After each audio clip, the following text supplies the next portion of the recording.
we've already talked about Abu Hanifa, and I love the ambiguity of his sectarian identifications because, like, who the heck is he, right?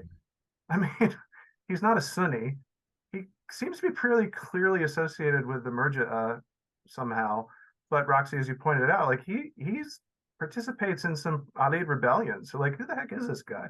Peace, people, and welcome to another installment of Real Talk with Tehran and Roxana. In this episode, we'll be discussing portions of a really interesting book that provides a panoramic bird's eye view on the different Muslim sects and schools of thought within Islam. And here with us, we have Adam Gaiser, professor of religion at Florida State University, to discuss his recent publication on the subject titled Sectarianism in Islam. Thank you for joining us, Professor. Yeah, thank you both. It's a great pleasure to be here with you.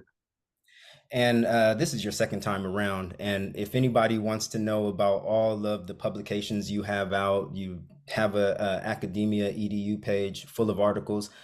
People can go and look at that previous podcast or check you out on academia edu. But I have to say, this book, like with your other ones, very concise, packed, full of information. I really don't know how you do it, but to start, what prompted this project anyway, and what difficulties did you encounter trying to write such a concise book on so many very robust topics? Well, the this book, it was unlike any other in that I didn't actually come up with the idea. I was shopping around another book, the one that became the second book, the Green Book. And Marigold Ackland from Cambridge contacted me and said, "Oh, yes, I'd like to meet with you to talk about a book proposal." And I thought, wow, great. Marigold wants to meet me. And so we met, and I said, "So you thought my proposal was interesting?" She said, "No, no, no, we don't want to publish that book. We want you to publish a different book." I said, "Oh, okay." And so it was actually Marigold from who proposed the idea and asked me if I could come up with a proposal. And this was many more years ago than I'd like to admit. So I did. I came up with a proposal in about a month, and then I had to send that proposal to the head editor of the Cambridge series, who was Patricia Crona. Mm. And that was an interesting experience. Patricia and I ended up, good colleagues at the end of that. But I think Patricia's way of showing her love was to absolutely pound your project into the dust as many times as she possibly could to make it stronger.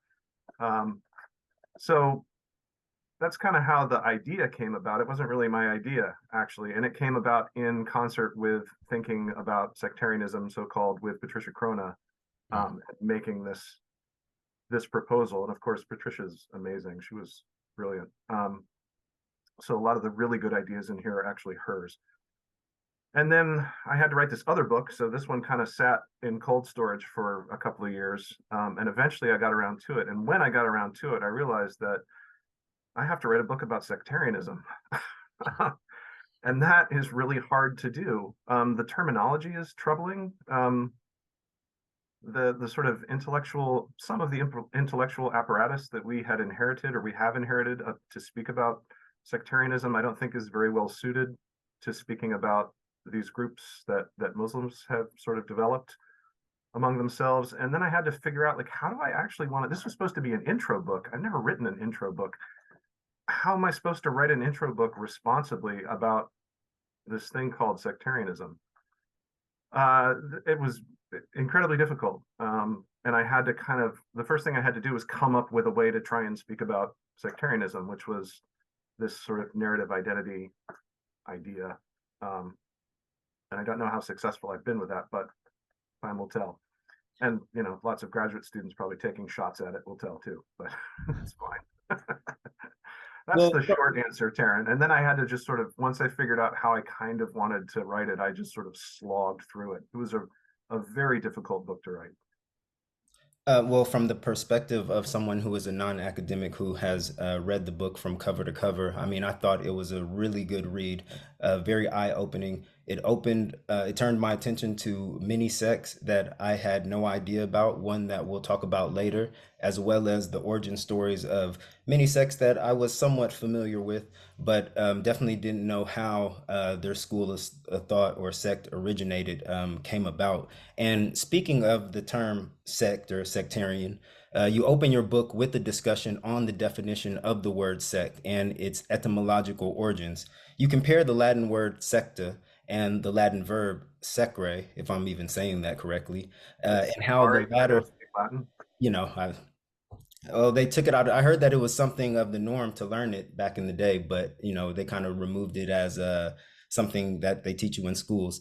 And you also have you compare the Latin word secta and the Latin verb secre and how the Latin was used in medieval Christian discourse. So my question is, what is it about the contrast between the two of these etymological origins that you find productive when examining the history of divisions within Islam?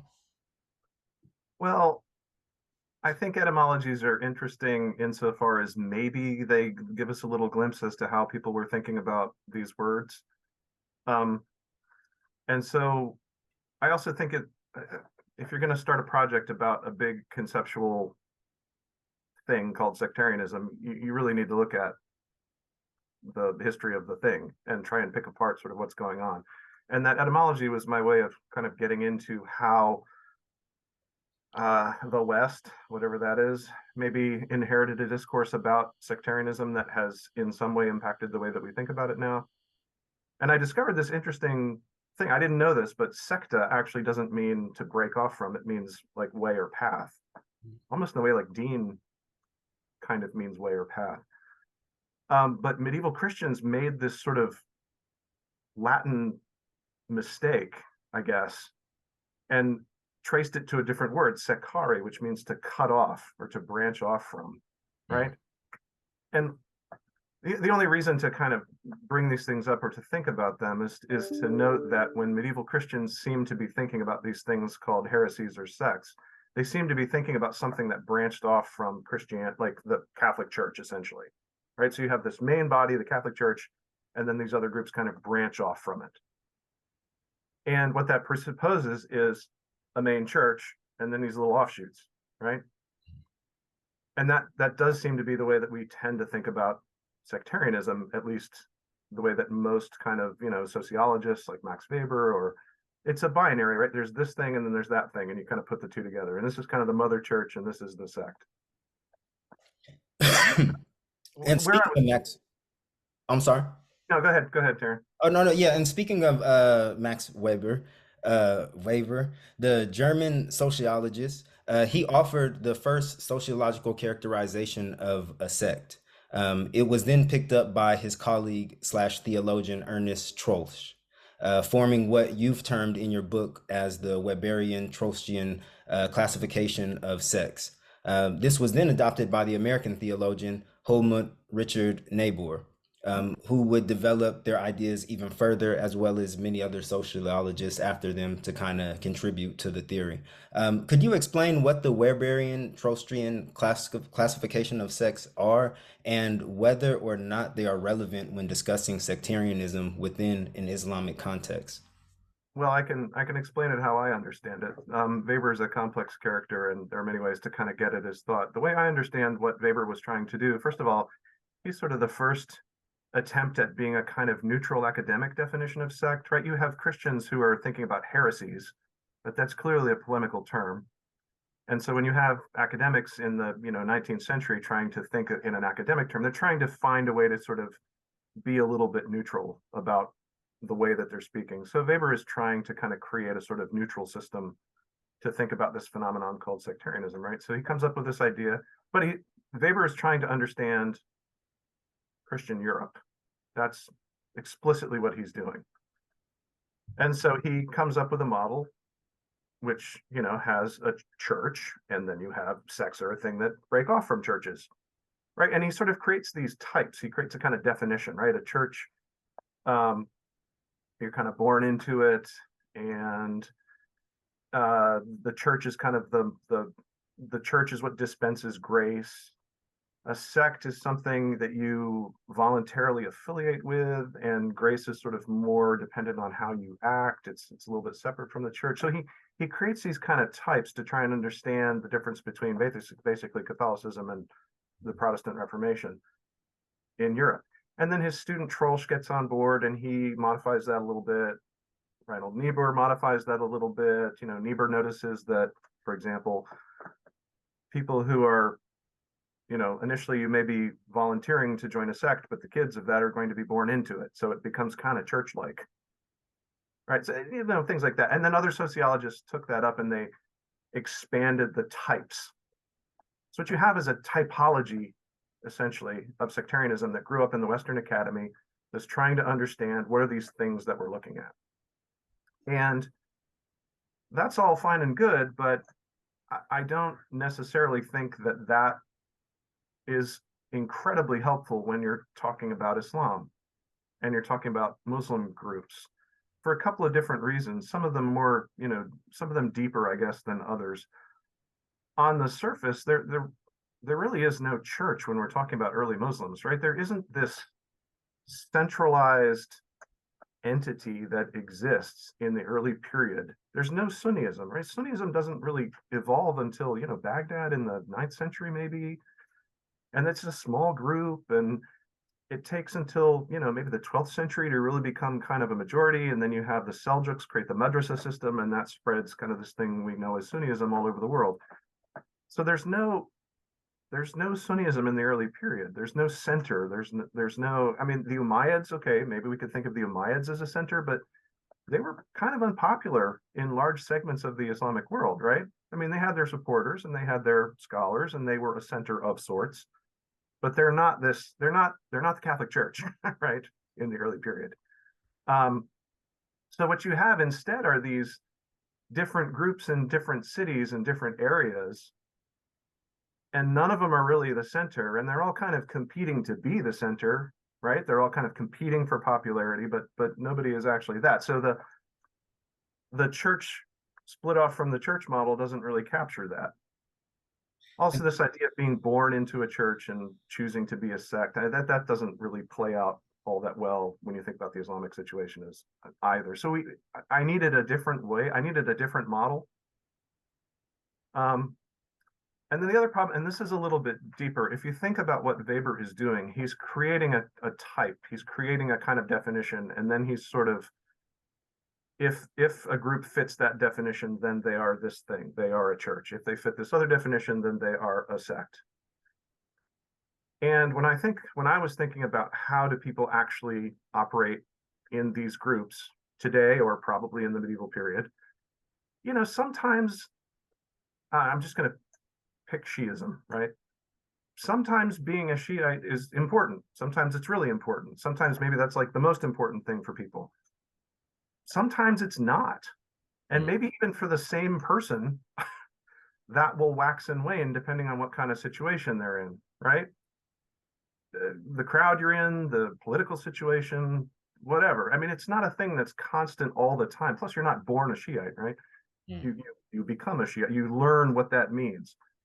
So this typing, I don't really think gets at the subtlety of what it means to be part of any kind of group, or the importance of what it means to be part of a group. So I had to come up with a different way of trying to think about that. I don't think the Weberian categories are very helpful there. So if the Weberian classifications are not a productive approach in your view in terms of assessing Islamic sectarianism, what would be a more productive approach? Well, there are a lot of people who have given it a stab, aside from me. For example, I think Makdisi's book on, I forget the name of it right now, on Christians and Druze in Mount Lebanon was the first sort of attempt to kind of get away maybe from Weberian categories. And that's an excellent book. And he's interested in how a mixture of colonial powers and the Ottomans and the changing situations in Mount Lebanon got people to think about themselves in different ways. And all of a sudden, instead of being nobles and peasants, which was how kind of people thought about themselves before the changes of the Tanzimat and before the British show up, all of a sudden they're Christians and Druze. So I had to think of a model that was a little bit more dynamic.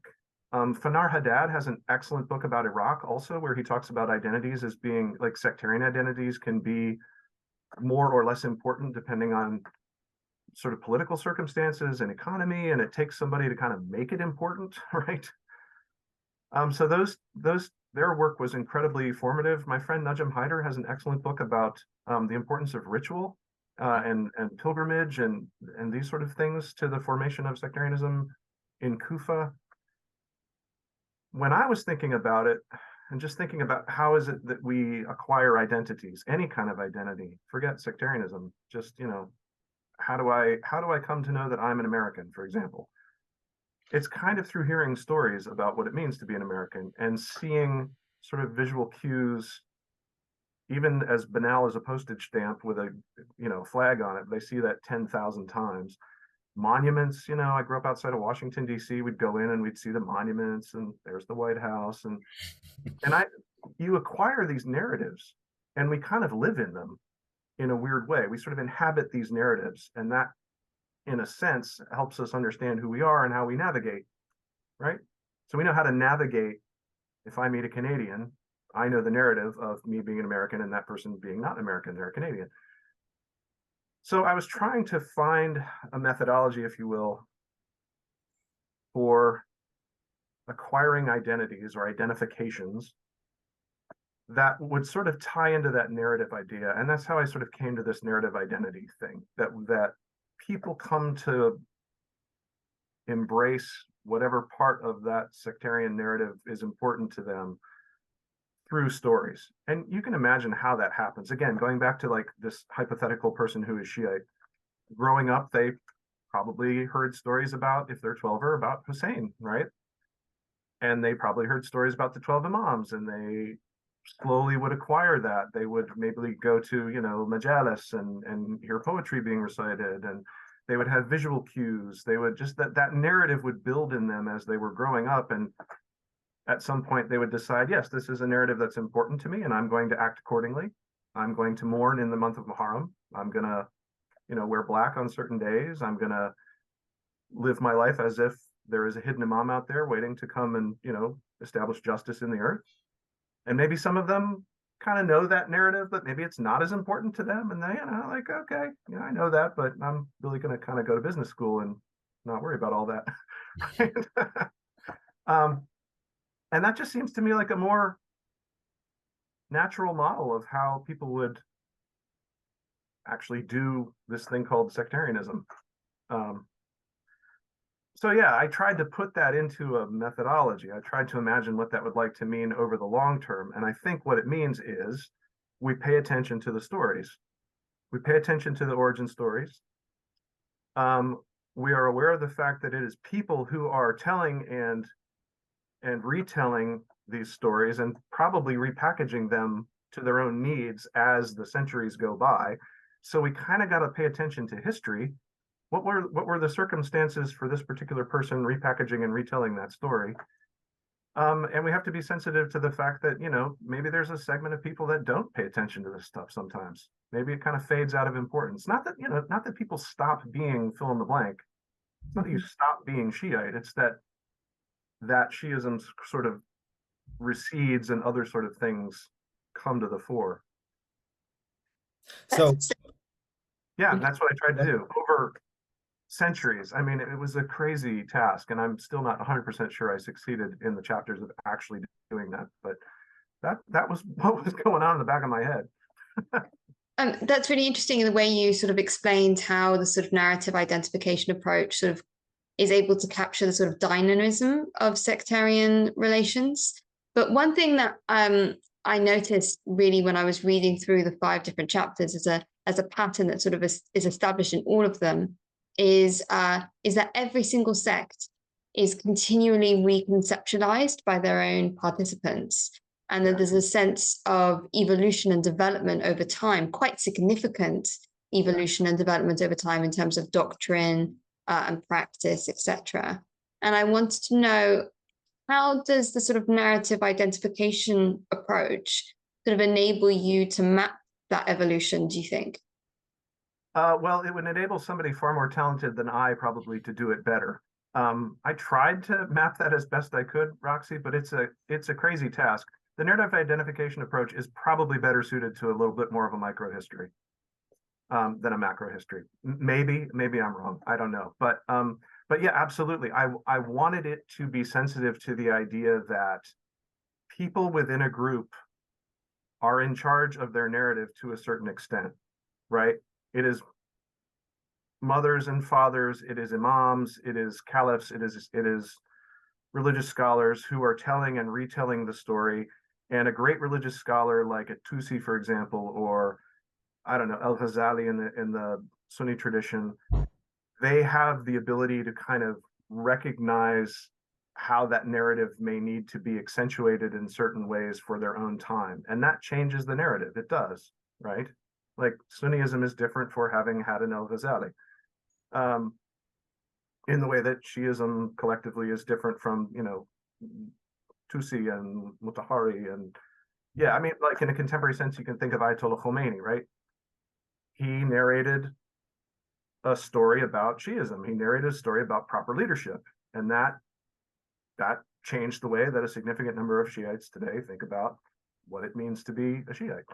And what that entails and how you participate in that and how you don't participate in that. And, there's plenty of Shia followers of Sistani, for example, who don't subscribe to that. But yeah, I liked the dynamism. I liked that aspect to it. And I think that's an incredibly important thing. And I think that can get lost in Weberian categories because you're talking about a type and it's hard to see the subtleties there. It's hard to see how it changes. I don't know if I got to your question, Roxy, but No, you answered it beautifully, perfectly.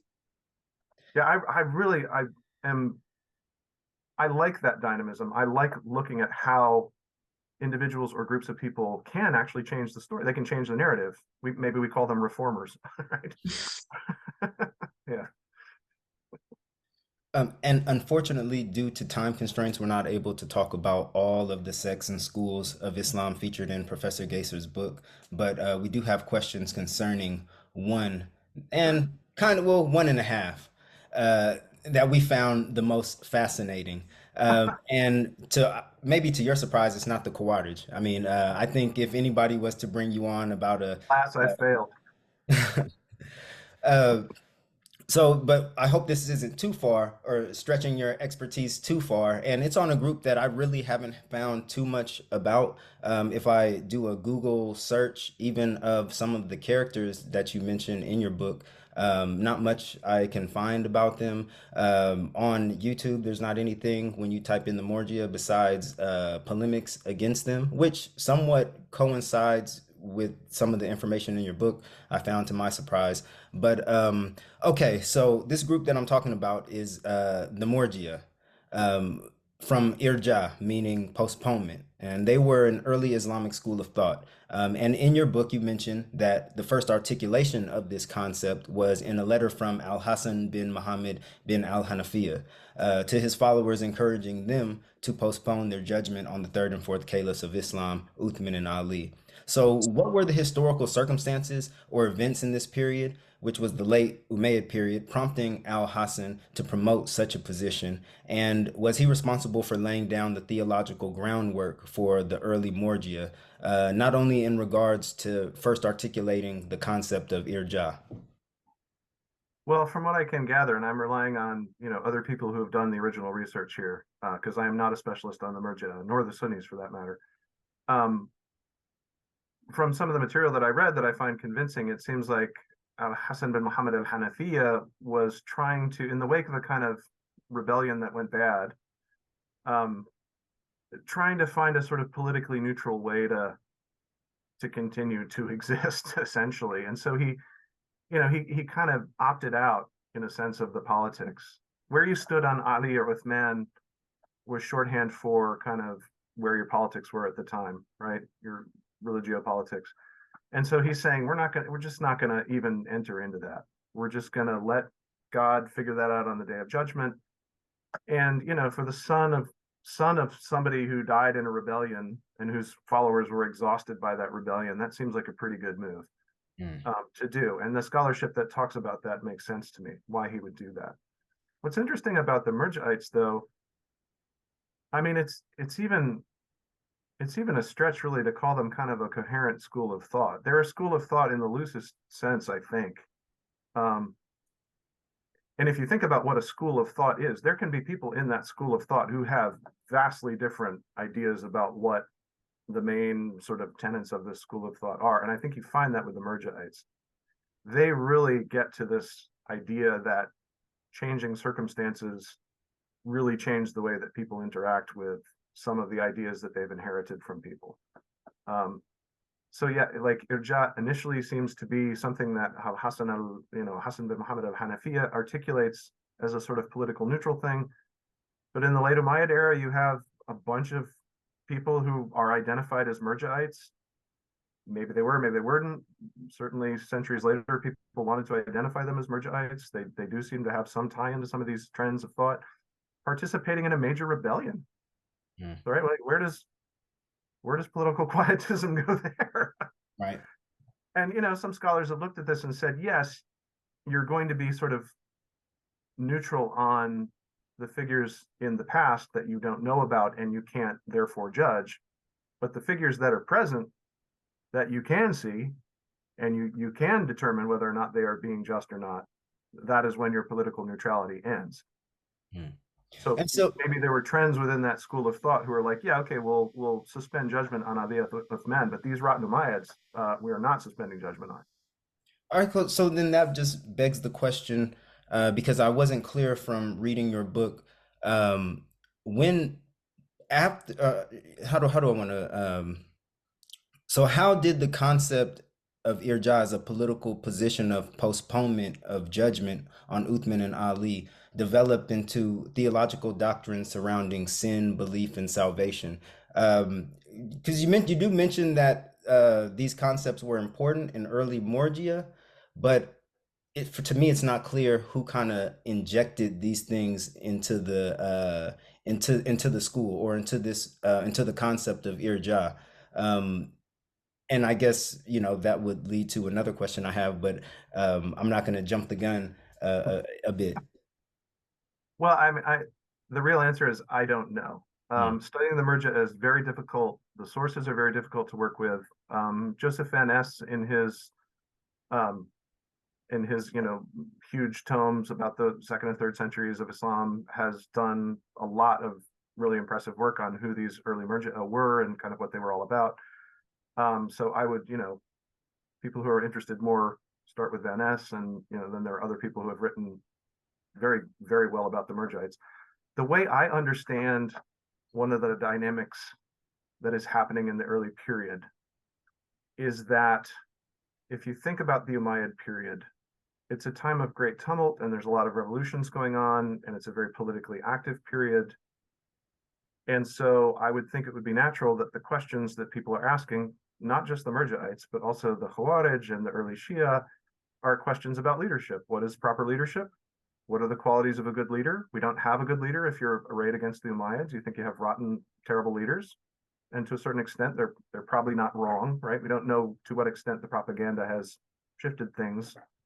But in any case, there's a significant portion of the early Muslim population in the Umayyad period who are not happy with the Umayyads, and they're trying to articulate a better vision of leadership.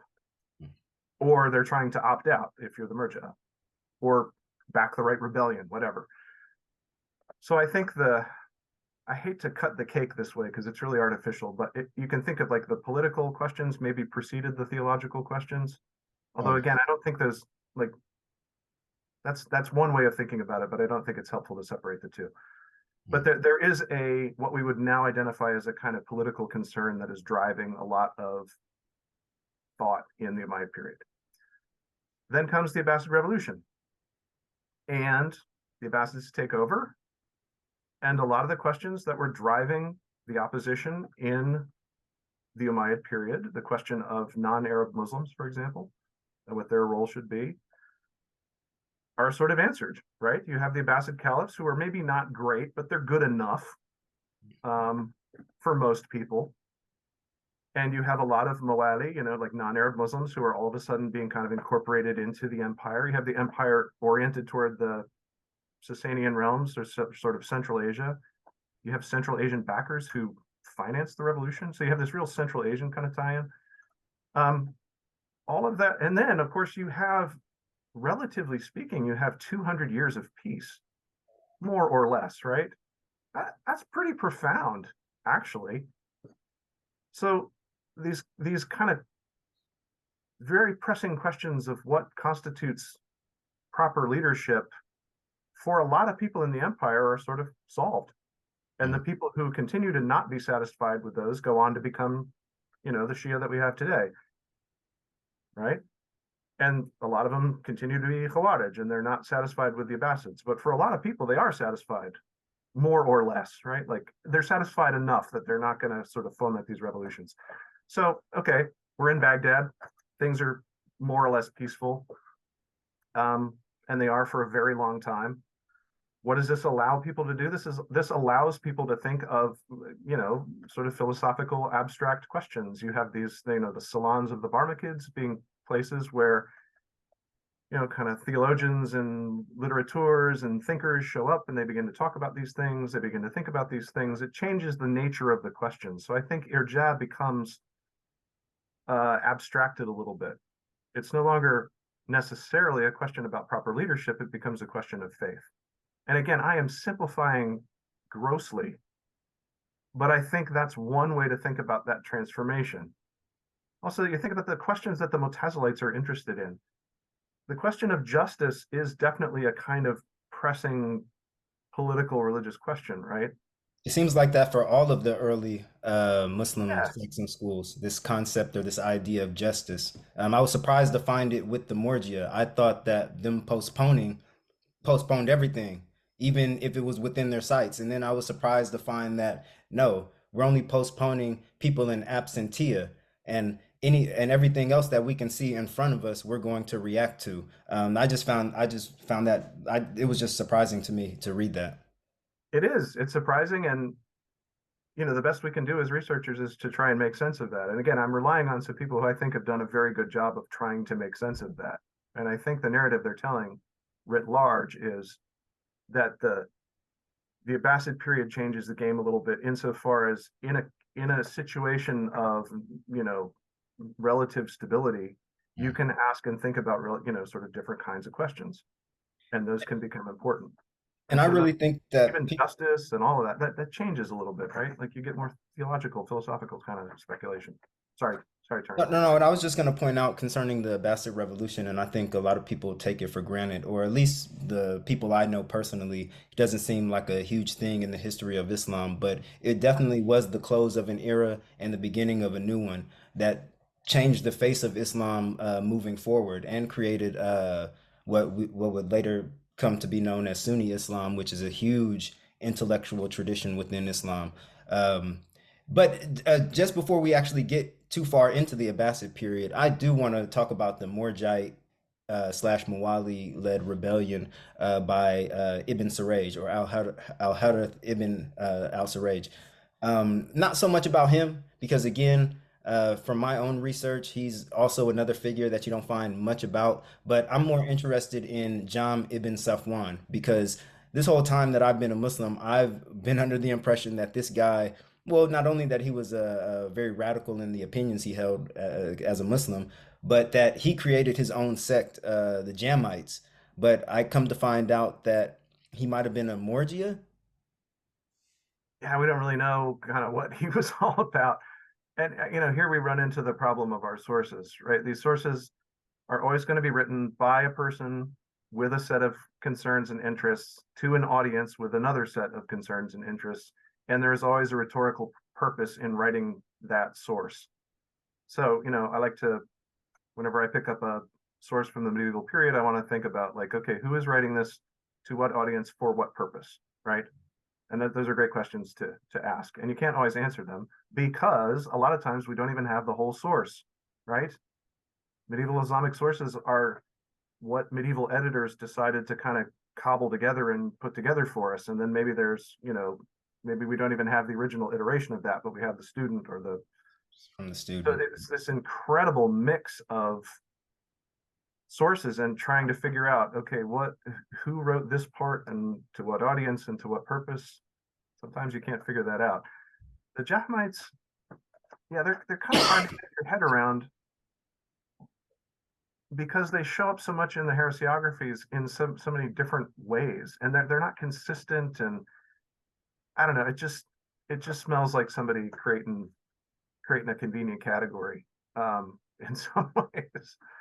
And, I mean, looking, go I was ahead. just going to add, just looking at the sects outside of Sunni Islam pertaining to the heresiographical works, it seems like a lot of that was going on. I don't want to say that they were making things up, but I'm still trying to find a charitable word to describe the endeavor that they set themselves on. Right. That's the only thing I wanted to add to that. But, Well, maybe one charitable way to think about it is to think about tradition and how it accumulates, right? We were thinking a little bit, Taryn, just you and I before the podcast, about, I like tradition. I like the metaphor of tradition as an avalanche. You have some material at the top of an avalanche that sort of begins the avalanche, and that material is still wrapped up in all of that snow crashing down the mountain. But as it picks up a lot of extra material and it all gets mixed up. So, and what that means is that generations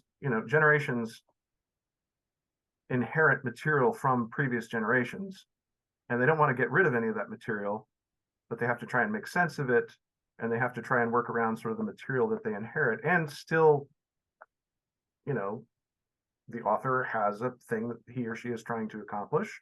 They have an audience that has certain expectations, and they have a purpose. They have a plan for what they're trying to do, but they have all this material that they've inherited too. So to a certain extent, I think Murji'ite and Jahmite are categories that heresiographers inherited, and they had to try and make sense of them. And you don't want to jettison the material, but you've inherited this problematic material. So what do you do with it, right? And we see the heresiographical attempts to try and figure that out. Well, they definitely figured out a way to jettison one important figure who you call an actual proponent of the early Morgism, and that's Abu Hanifa. And that within his fiqh al-Akbar are found what might be considered many of the basic principles of Morgism. Some academics have concluded that the fiqh al-Akbar has been falsely attributed to Abu Hanifa. Granted, that's the case. How else are we to deduce that Abu Hanifa was a Morgia? Yeah, that's really my question.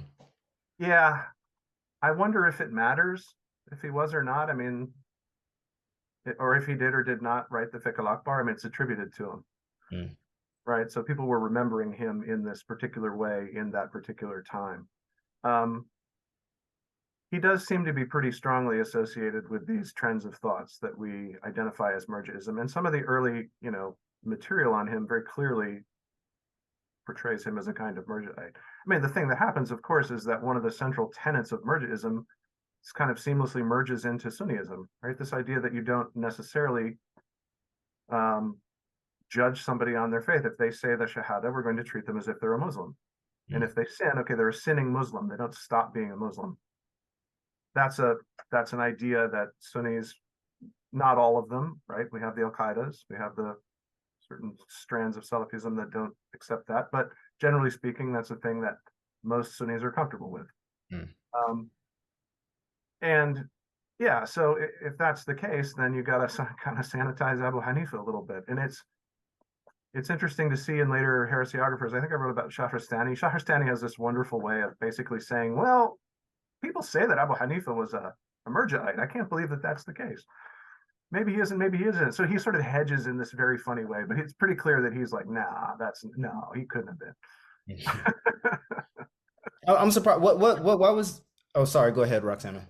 So one thing that's very interesting is obviously Abu Hanifa was associated with a lot of pro-Alid revolts. Yeah. Oh, yeah. Several pro-Alid revolts. And the other thing that you mentioned is that obviously sort of the relative stability provided by the Abbasids sort of diminished the contentions around legitimate leadership and justice and all of those discourses, and sort of blunted the rebellious activism of the Morgia quite significantly. But it didn't seem to blunt Abu Hanifa's rebellious activism. Do you have an explanation for that? No, it's true. And here's a fun part where I think we need to sort of remember that these labels were probably very fluid in the early period. somebody like Shafi is associated with an Alid rebellion also, actually jailed for it in Baghdad.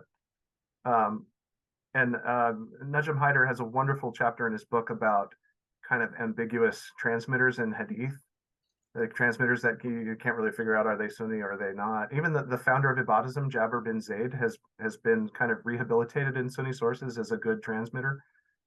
So yeah, there's this wonderful ambiguity.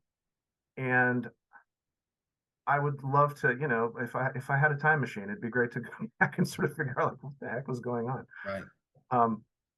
I forgot what your question was, Roxy. Get me back on track. It was I'm just sorry. about Abu Hanifa in particular, and how we were talking about how like the Abbasids sort of like their stability sort of reduced a lot of the contentions around justice and rebellious activism, but and particularly for the Morgia themselves, to the point that sort of Morgism was able to be absorbed into orthodoxy because of the rebellious activism was blunted.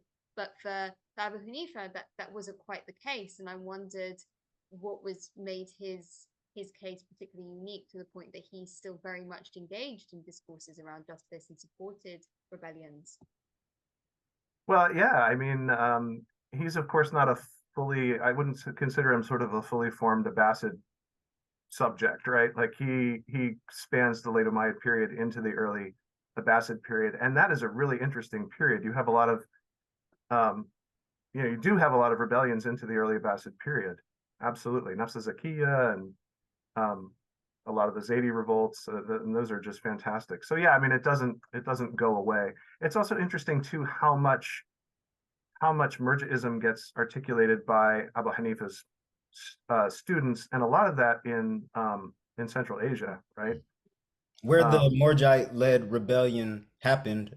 And I Right. also want to add that in your book, you mentioned that Abu Hanifa brokered some kind of deal for some of the rebels to get them Right. out of trouble, Ibn Saraj, which, Yep. further goes into what Roxana was talking about, especially how rebellion is viewed within Sunni Islam today. You'll find scholars talking about the leader, and when he's doing certain things, what should the average or common Muslims do? Abu Hanifa seems to have he seems to be dead set on the answer to that. Let's just put it that way. Well, he is, but there have been a lot of iterations of that Sunni position on proper leadership. I mean, a staggering amount. And what most of them have in common is a kind of staunch pragmatism, Yeah. right? Which some people take as a kind of sellout. I don't think it's a sellout at all. I think Sunnis having to actually rule a humongous empire or parts of it had to come up with a practical way of actually doing that, right? And sometimes you make peace with the Mongols, and sometimes you find a way to justify that, maybe these other folks are going to become emirs. And yeah, you just kind of make it work, right? Yeah. Yeah, there's definitely no shade on Sunni Islam saying that it's a later development and talking about other aspects that crept into it. Me myself personally kind of admire the project for what it was able to accomplish when you look at the period before the Abbasid period and all the rebellions that were going on and how leadership tried to assert a centralized position or assert itself centrally, but really didn't manage to, and how the Abbasids came along and they held it for some time, were able to create some type of compromise, also delegate some of the religious authority to the, not to go over this development of Sunnism. You have it all in your book for people who want to read more about it. But I just found it a very interesting and noble endeavor. I might not agree with the conclusions that came about. Maybe I wish more people would have been added into this consensus. But it's still something to marvel at nonetheless. So, Yeah. Go ahead, Roxy. So do you think that the sort of the Morgia emphasis on sort of political neutrality and reconciliation was part of the reason why it got absorbed into Sunnism, because of the sort of pragmatic expansiveness of the Sunni project? Yeah, I think so. I think that's fair to say. Yeah, Sunnism is so fascinating to me, and that really is one of my weakest chapters because I just don't know nearly enough about Sunnism as other people do. But what is absolutely fascinating to me about Sunnism is how large tent it is, right? I think it developed in such a way that it really was trying to kind of reconcile different groups of people together around, broadly speaking, this idea that we are going to look to the Quran and the example of the Prophet as the proper way to live our lives. And anybody who does that, within other certain kinds of bounds, we're going to consider kind of among us. And that's really amazing. And still today, it astounds me the breadth of people who would call themselves Sunnis. And not everybody would agree on that, right? But I'm thinking like the Ahmadis consider themselves Sunnis. Now, a lot of people don't consider themselves, don't consider the Ahmadis Muslim, but I'm not here to judge. And then, you have certain Salafi strands that are also Sunnis, but they're so different, right? They're just the range of what counts as properly Sunni is amazing to me. And why should we think that that would be different in earlier periods? Especially, there's no internet, there's no cell phone, there's no mail service to speak of. The mail begins with the Mongols, really.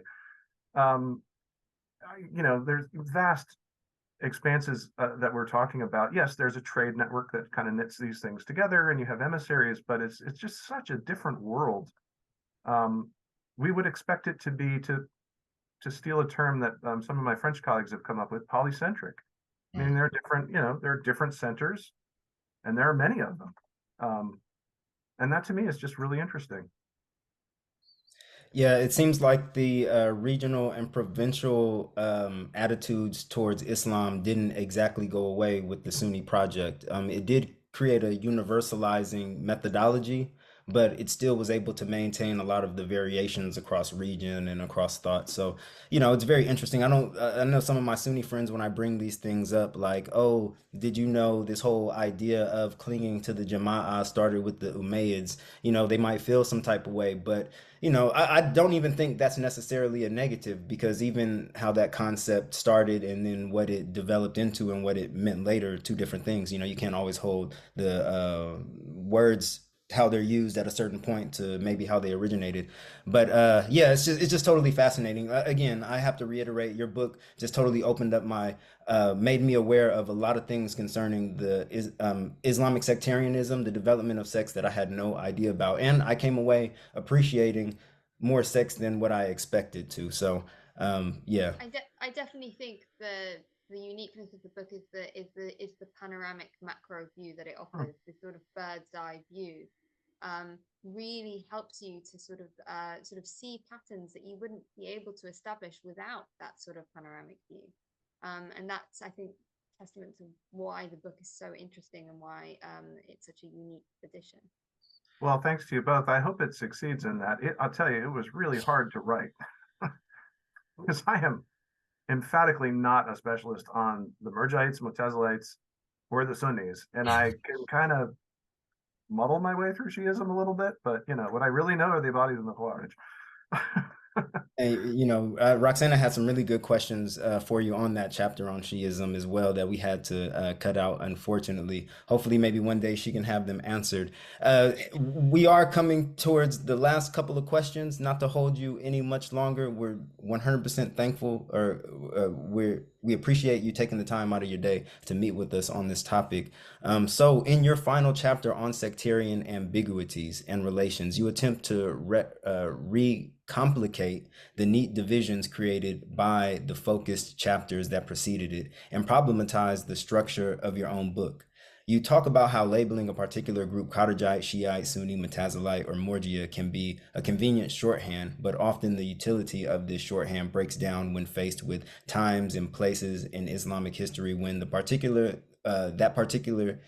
particularity of sects can become quite ambiguous and difficult to determine. Can you give us some examples of some of these moments and what they might teach us in terms of the complexity of sectarian identifications? You gave us some examples already, but there are some very interesting ones that I had no idea about, especially when it came to the Zanj rebellion. Not only the Zanj rebellion in itself, but also some of the people who contributed to it, which I would have never saw these two groups coming together the way that they did. So if you don't mind just going into that for us. The three of my favorite just to focus on individuals as opposed to groups, but three of my favorites. We've already talked about Abu Hanifa, and I love the ambiguity of his sectarian identifications, because like who the heck is he, right? I mean, he's not a Sunni. He seems to be pretty clearly associated with the Murji'a somehow, but Roxy, as you pointed out, like he's participates in some Ali rebellion. So like, who the heck is this guy? I love it. I just love that ambiguity.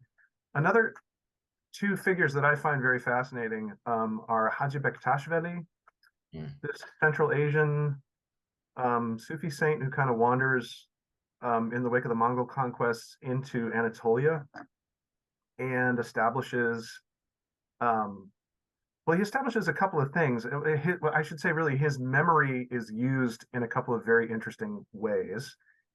He himself, if I'm not mistaken, was related to one of the imams. So he, broadly speaking, had this kind of Shiite-infused Sufism that he was teaching.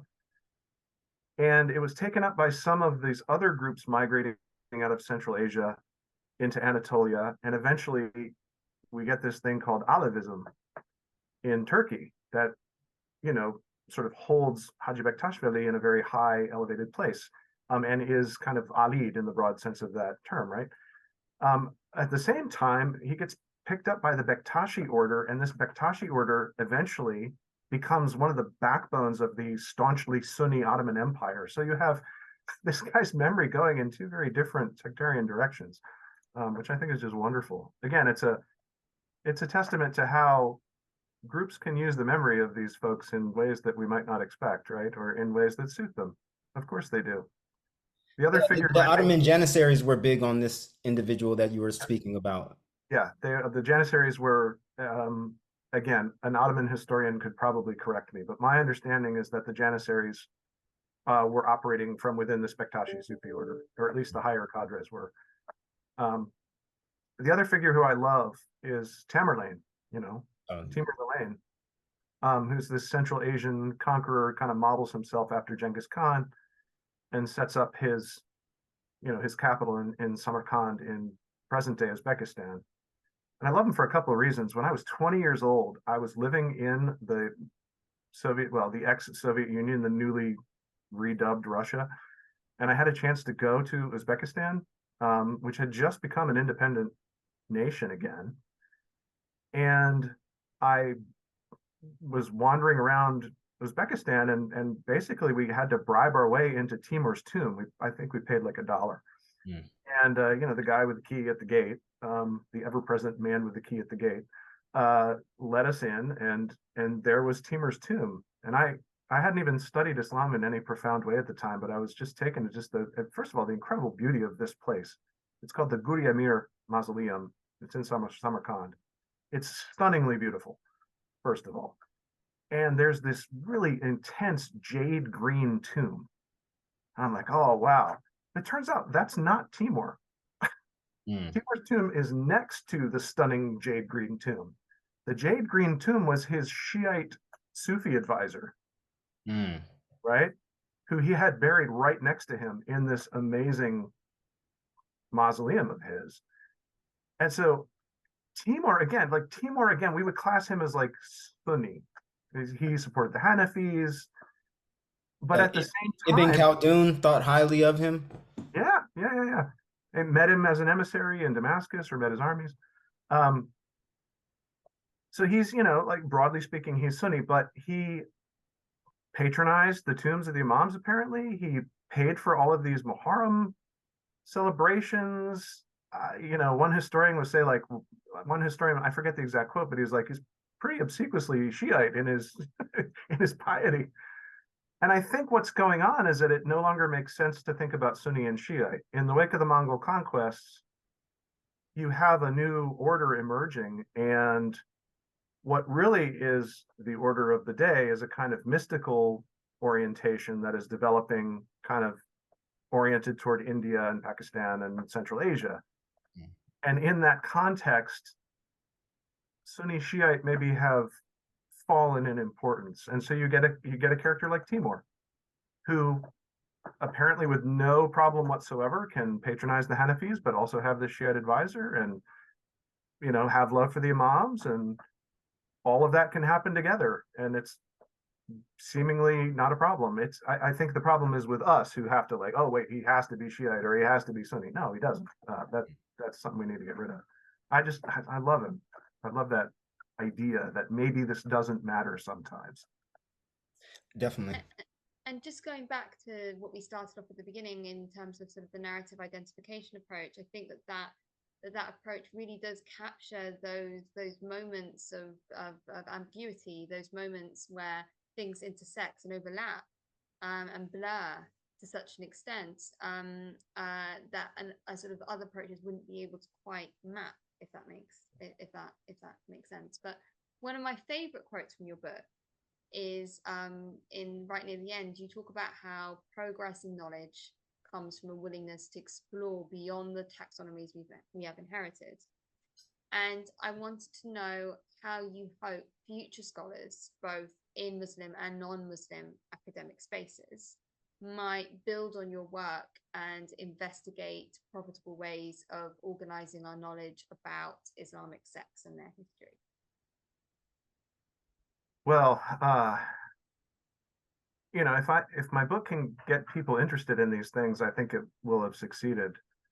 I don't know where I think I would want them to go with that. I mean, I do think that really truly innovative scholarship is willing to do, Roxy, what I said in that sentence. It's willing to try and take the way that we are accustomed to thinking about a thing and get beyond it, get under it, get around it, break it. I don't know what it needs to do, but to be able to see something in a new light.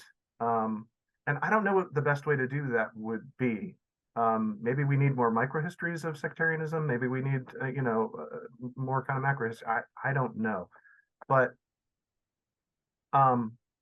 I tell my undergrad students this all the time, and it's true. What drives my curiosity about Islam and Muslims is the fact that, just like me, we're all kind of human, and we kind of act like humans when it comes down to it, right? Right. Like, Muslims have a narrative about God and the Prophet and, the universe and the Day of Judgment that they inhabit, and that informs who they are as Muslims. And if we want to get really, really, really specific, we could talk about a kind of Shiite understanding of that, or a Sunni understanding of that, or a Harjite, whatever, fill in the blank. But I would hope that maybe somebody reading the book would think about how can we better configure our ways of scholarship so that we can better understand ourselves as human beings. Really, I mean, I don't know, maybe it's sort of too happy or something. I don't know, but that's what I'm interested in. I mean, really, human beings are really fascinating. And that's why I got into this. I find them endlessly fascinating. If we could find a way to maybe stop killing each other, that'd be great too. Yeah. But human beings just constantly reconceptualize themselves, and I think that's what makes human beings so endlessly fascinating. Is the way they import themselves into stories and then change that story with a new generation. Yeah. So yeah, and there's tradition that informs that, and then there's a vision of what they want that informs that, and then there's how it actually lands on the ground. Yeah. Right? Which maybe isn't always what they expected. Yeah, it's fascinating. And I didn't get into this, but I love the Emperor Akbar also. Oh, definitely. I didn't even think of him in this, especially concerning the last chapter. They say he could, when Muslims say somebody created their own religion, you got to take it at face value. But they say he created his own religion, Deen Ilahi or something like that. Yeah. But when you look at what was he doing? That's great. I try to rationalize it. Like when you look at the, Muslims also say some other things about India, about how the most heresies come out of that region. I'm not saying if it's true or not, but looking at India itself, I mean, even today, it's very multicultural, very diverse. I mean, I couldn't imagine being a Muslim ruler having to rule over that region out of any other, because it's so vast, so many differences. The terrain, I imagine, wouldn't be the same from the top to the bottom. But so I think he had to do some kind of compromising himself. Well, and talk about the need for a new kind of taxonomy. Maybe we need to really create a taxonomy that helps us to understand that and jettison the whole firqa notion. Perhaps maybe there's something else going on there. I don't know. I don't know enough about the Emperor Akbar other than to just be fascinated by what I think he was trying to do, Yeah. which is I think he was trying to amalgamate a lot of things or trying to kind of smooth over some differences. Um, but yeah, again, Roxy, I don't know if that really answers your question, but it gets at what I'm interested in and what I find fascinating. And if other people find that fascinating, great. I really am looking forward to reading their articles and books. God willing. All right, and unless any one of you two have anything else to conclude with, this Thank you is. both. Oh yeah, no problem. Thank you for coming back Thank on for you. another podcast. Yeah, I really pleasure. enjoyed the first one. I'm happy that I only had to focus on one book this time around. So, so my attention was able to not be divided aside from what I have to do in my personal life. So, yeah, and I can't wait to see what else you have in store. I mean, you still have tons of articles that I haven't gone through. One I did manage to read, I found very interesting, which was Nasib al-Din, or How the Abadis Understood Yeah. the Sunnah and stuff like that for our last interview.